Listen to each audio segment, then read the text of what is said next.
Terima kasih saudara, Anda masih bersama kami.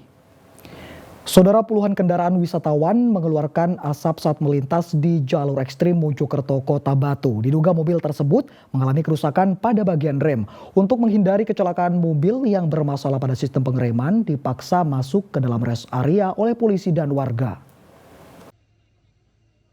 Relawan ini menghentikan sebuah mobil yang mengeluarkan asap dari arah roda depan saat melintas di jalur ekstrim Desa Sendi, Kecamatan Pacet, Mojokerto. Pengemudi mobil diminta memarkirkan kendaraannya di rest area yang disediakan petugas gabungan.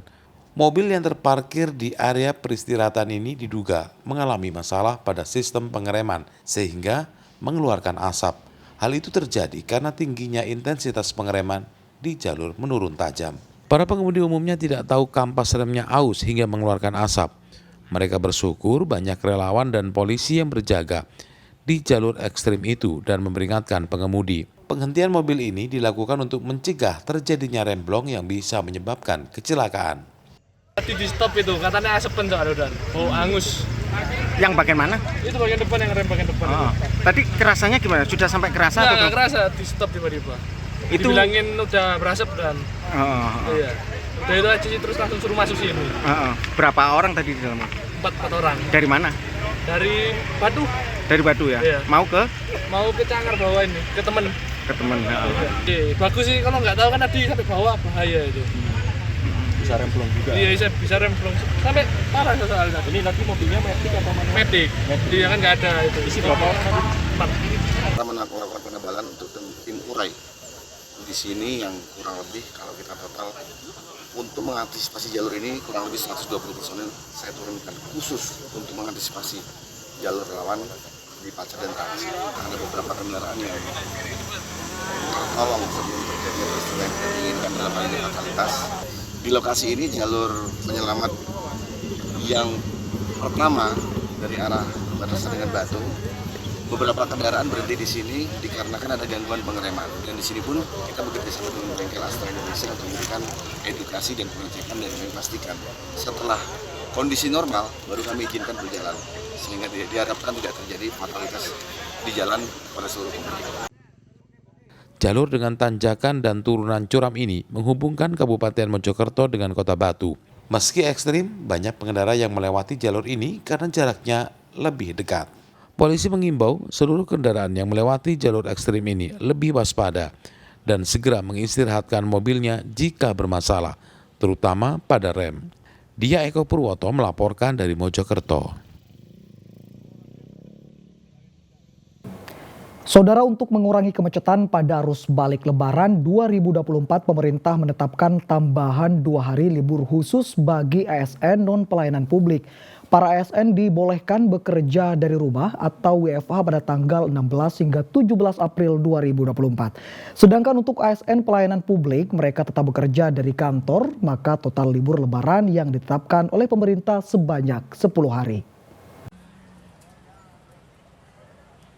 Kemacetan akibat peningkatan volume kendaraan terjadi di sepanjang jalur mudik, utamanya di Pulau Jawa pada musim Lebaran 2024. Untuk mengurangi kepadatan arus balik Lebaran, pemerintah melalui Menteri Pendayagunaan Aparatur Negara dan Reformasi Birokrasi Menpan RB Abdullah Azwar Anas menetapkan tanggal 16 dan 17 April ASN non-pelayanan publik bekerja dari rumah atau WFH.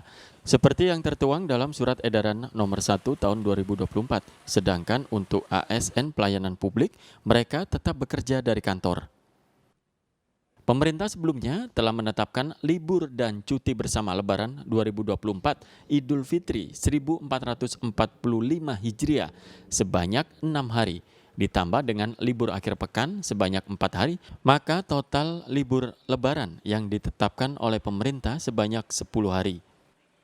Dengan diberlakukannya kebijakan tersebut, khususnya untuk ASN non-pelayanan publik, diharapkan arus balik Lebaran lancar, tidak ada penumpukan yang menimbulkan kemacetan panjang. Sesuai arahan Bapak Presiden Republik Indonesia, Bapak Joko Widodo, instansi yang berkaitan langsung pelayanan publik tidak dilakukan WFH. Sekali lagi, instansi yang berkaitan langsung dengan pelayanan publik tidak dilakukan WFH alias tetap WFO 100%. Adapun instansi pemerintah yang berkaitan dengan administrasi pemerintahan dan layanan dukungan pimpinan, WFH bisa dijalankan maksimal 50% dari jumlah pegawai yang teknisnya diatur instansi pemerintah masing-masing. Jadi bisa 30%, bisa 40%, maksimum 50%.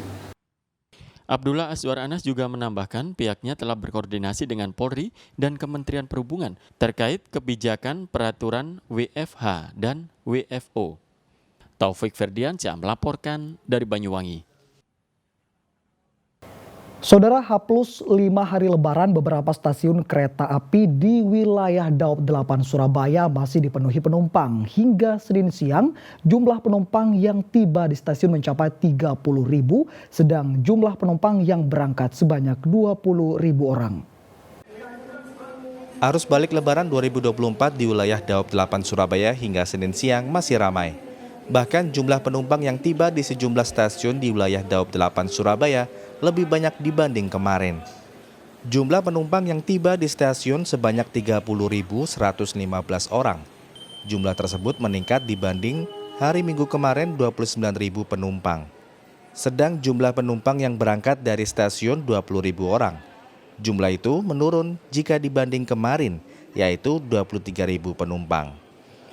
Menurut manajer Humas PT KAI Daop 8 Surabaya, Lukman Arif, kedatangan penumpang lebih banyak karena telah kembali dari mudik ke sejumlah wilayah di Jawa Barat, Jawa Tengah, dan Jakarta. Siang ini tercatat penumpang yang naik dari seluruh stasiun wilayah Daop 8 Surabaya sebanyak 20.370 penumpang yang berangkat, sedangkan penumpang yang turun volumenya lebih banyak, lebih dari 30.000 penumpang yang datang hari ini di seluruh stasiun wilayah Daop 8 Surabaya. Untuk di stasiun Gubeng sendiri, di stasiun Gubeng khususnya pada siang ini tercatat penumpang yang berangkat lebih dari 5.500 penumpang, sedangkan penumpang yang datang hari ini di stasiun Gubeng khususnya lebih dari 10.500 penumpang yang berangkat. Di stasiun Surabaya Gubeng jumlah penumpang tiba sebanyak 10.654 orang dan yang berangkat 5.454 penumpang di stasiun Surabaya Pasar Turi. Penumpang tiba 8.289 dan berangkat 5.577 penumpang. Sementara di stasiun Malang penumpang tiba mencapai 5.272 penumpang dan berangkat 2.808 penumpang. Dari Surabaya, Arif Purwanto melaporkan.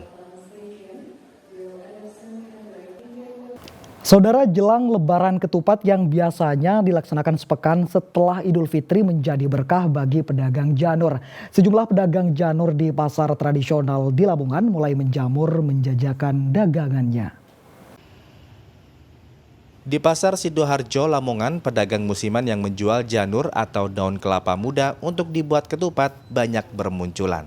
Meski Lebaran Ketupat kurang beberapa hari, mereka telah menyiapkan janur dalam jumlah banyak. Karena puncak penjualan janur biasanya terjadi sehari menjelang Hari Raya Ketupat. Dani, salah satu pedagang janur ini, mengaku sehari-hari berjualan sayur mayur. Ia berdalih menjual janur memanfaatkan momen Lebaran Ketupat dengan harapan bisa meraup cuan lebih banyak. Dani mengaku mengambil janur dari Jember karena memiliki daun yang lebar serta batang yang besar. Janur kemudian diikat kecil-kecil untuk dijual eceran. Satu ikat kecil janur dijual seharga Rp40.000 isi 50 lembar. Sedangkan untuk satu ikat besar dijual Rp350.000. Selain dijual langsung, pedagang ini banyak melayani pesanan dari pelanggan setianya. Eceran atau gimana? Sistemnya grosir, Pak. Grosir, berarti banyak pengecer yang datang sini untuk membeli dijual lagi itu ya? Iya. Kalau untuk harganya mulai dari berapa? Kalau yang satu ikat kecil gini 40. 40 yang eceran itu ya? Kalau yang besar itu? Kalau yang besar 350. 350. Mas, biasanya kalau yang pembeli yang datang yang paling rame itu Hamin berapa, Mas? Hamin 1. Hamin 1. Itu paling rame ya? Paling rame. Kalau paling rame gitu sehari habis berapa ikat? Kira-kira? Nggak nentu. Nggak nentu ya? Berapa kira-kira? Segini ini semua habis. Semua, satu gudang ini habis.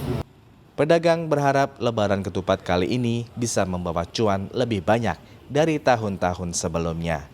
Sapari Ranuwijaya melaporkan dari Lamongan. Saudara, libur Hari Raya Idul Fitri 1445 Hijriah membawa berkah bagi pedagang ikan asap di sepanjang jalur Pantura Kabupaten Tuban. Para pemudik yang melintas berburu ikan asap untuk dibawa sebagai oleh-oleh. Pusat penjualan oleh-oleh ikan asap khas Tuban berada di sepanjang jalur Pantura Kabupaten Tuban. Momen arus balik membawa berkah tersendiri bagi para pedagang ikan asap di pinggir jalan. Ikan asap oleh-oleh khas pesisir utara ini dijual para nelayan. Ikan hasil tangkapan ini biasa digunakan sebagai oleh-oleh bagi para pemudik. Pembeli kebanyakan dari luar kota tujuan Jawa Tengah atau Jawa Barat. Jika pada hari raya, pedagang bisa memperoleh keuntungan antara 200 hingga 300 ribu rupiah per hari. Tapi sambil kerja belum sempat beli ikan asap. Terus ini sambil wisata, sempetin beli ikan asap. Kalau untuk rasanya sendiri gimana sih Mas ikan asap itu? Untuk rasanya sih kalau di daerah saya di Rembang itu cukup enak sih, tapi belum nyoba di sini. Ikan asap yang dijual di sini beragam mulai dari ikan tongkol, ikan tuna, salmon, dorang, kakap merah, kakap putih, kuningan, pari, dan bawah laut. Harganya cukup terjangkau antara Rp10.000 sampai Rp25.000 per ekornya.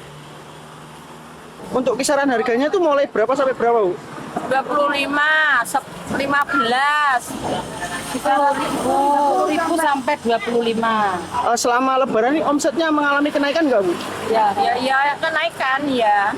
Kira-kira kisaran berapa, Bu? Ya berapa? Ratusan ribu. Iya, 100.000. Ratusan ribu Bu ya? Ya, ratusan ribu. Ikan asap khas Tuban dikenal gurih, biasanya dimasak bumbu santan dan sambelan. Sapari Ranuwijaya melaporkan dari Lamongan. Ya, saudara, informasi tadi sekaligus mengakhiri kebersamaan kita di Liputan 6 Daerah Jawa Timur hari ini. Mewakili seluruh kru yang bertugas, saya Imam Fawaid mengucapkan terima kasih atas perhatian Anda, selamat beraktivitas dan salam SCTV.